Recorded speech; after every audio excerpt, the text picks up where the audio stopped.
Hey, what up, Long Beach? Welcome back to the show, your weekly 5-minute rundown of the top Long Beach sports stories.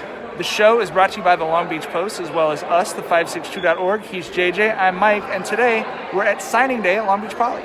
That's right, the annual signing day early in February is one of our favorite days, and as Long Beach Poly Athletic Director Rob Schock said, it's about the education because athletics is temporary, but that degree is forever. And these kids basically looked at their parents and said, I got this. There's no better feeling as an athlete or as a parent, frankly, even as a sports writer, than to see the fun games that we all get to cover, that we all get to spend our time around, resulting in something as life-changing as a college scholarship. My favorite part of the Poly event is the fact that they bring them out and introduce them as if it's the starting lineups for the NBA All-Star game with the school that they chose, the sport that they play, and then obviously all the pictures possible for their parents. I think it's a special moment. You don't usually get to see cross-country kids or lacrosse players or water polo players get the same round of applause that football and basketball players are used to, but I agree with you. That's one of the things that makes that really special, and it's just a great tradition that we love getting to go to year after year. We're at St. Anthony, where the Saints are trying to win a Del Rey League championship in the last game of the regular season. Big-time open division implications in addition to that league title on the line for the Saints here in the Dirty Del Rey League. It's been a historic season for the 26-2 Saints, best season ever. Top 10 in the state, top 5 in Southern California. Our guy Alan Cavanis has really built this into a legit Cali powerhouse. They've been doing it with defense. That's the identity of the team. That's the identity of Coach Cav. And they play that defense aggressively, like the force mistakes and turnovers. And you see they get as excited for those turnovers as they do for dunks and big offensive highlights. Knights had to hit some big shots, but they were doing it in the first half. Isaiah Johnson making some good plays from perimeter, distributing the ball, getting Bishop Montgomery out to a little bit of a lead. Lorenzo Marsh keeping St. Anthony in it in the first half. He had 13 points in the first half. They trailed 10-7 after the first quarter. But it was kind of this sort of a game. The defense was so good you had to make someone miss and then make a shot to get points up. Showtime Zoe upgrading to HBO Zoe in this game. A couple big-time buckets here in the second quarter, and just really every point earned. Knights are going to hang on to a 2-point lead going into the break, 25-23. And then in the second half, the St. Anthony student section going absolutely nuts. Not a fun free throw view for the Bishop Montgomery players. Jadon Jones not scoring a lot in this game, but making screens and other impact plays, as you see there for the Saints. Johnson with 20 big points for Bishop Montgomery. This one puts them up by 10 points. Their crowd was loving that. Felt like they might pull away here in the third quarter.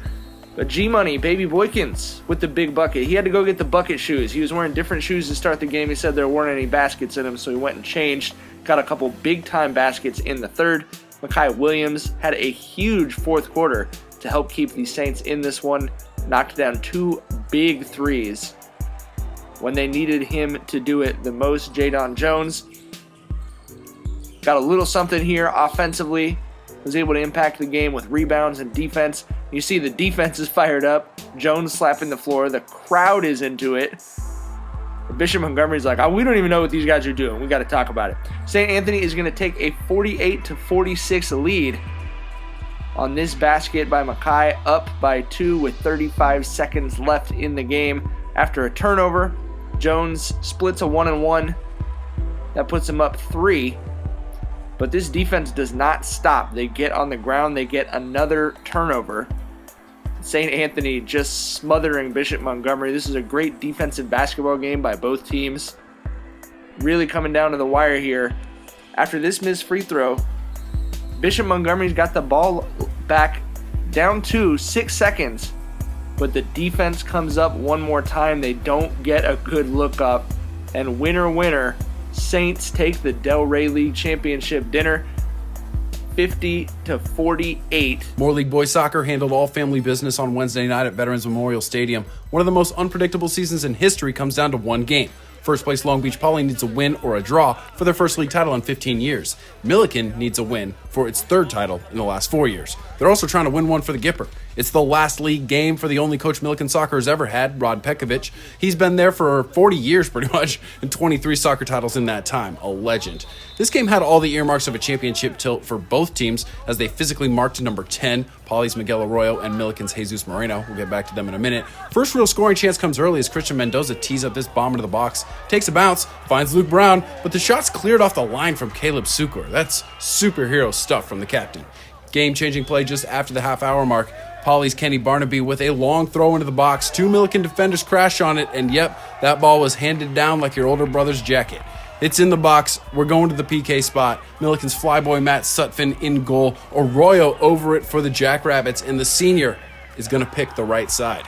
He's going to give Poly the all-important 1-0 lead after really the stats were relatively even at that time. One play can completely change a game. Just before halftime, Moreno creates a golden opportunity for the Rams. Edgar Hernandez is unmarked in the heart of the box, but this time it's Mendoza hunting for the clearance sale. Game of inches, 1-0 at half, 46th minute, out of nothing. Arroyo on the sideline with a sublime ball to Barnaby, and he's going down to the pawn shop. But that's just Kenny being Kenny, physical, fast. Trade that thing in for a maybe league ship clinching goal. Doesn't get much bigger than that as he celebrates with the Poly fans. The entire Poly side knows how big that goal was. Still got a lot of game left. With the Rams charging hard, this thing got really chippy really quickly. Everybody working for an advantage, some more than others. A lot of stoppage play in this one. The referee stopped his clock every time something happened. That's odd, and it stopped for almost 9 minutes past the 40 it's usually supposed to go. Coach Peck stalking the sideline like he's still in his prime and got a yellow card for a retirement gift. Off that foul we just saw, Poly goalkeeper Griffin Welsh makes the stop, and the clock's losing weight pretty quickly here, but with 3 minutes left, the Rams score out of absolutely nothing. And I mean nothing, and I'm very sorry I missed it, but it's Hernandez cutting the lead in half. He's going to hustle the ball back because the Rams know they're not done. They need 2 more goals. This innocuous foul with a minute left gives the Rams another set-piece opportunity. It's Sukor with the service, and this ball is on line. The heat seeker. It's in! Or is it? The referee, of course, stops his watch, and then he's going to head over to the AR for a little bit of a combo, and after they speak, it is confirmed on the field goal. We're 2-2. Rams still need one more. Remember, the draw still clinches the title for Poly. At the death, it's Moreno breaking free for glory. Just that close. Inches away from another Milliken title. Instead, winner, more league championship dinner with a side of history. First title in 15 years for the Jackrabbits, and it's tough to make history at that school. What a season, what a game, what a league. We want more.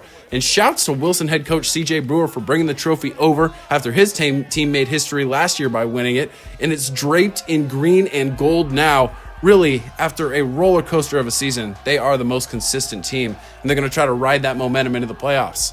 That's it for an extra large episode of The Show. Make sure you come back to Long Beach Post next week for more local sports coverage.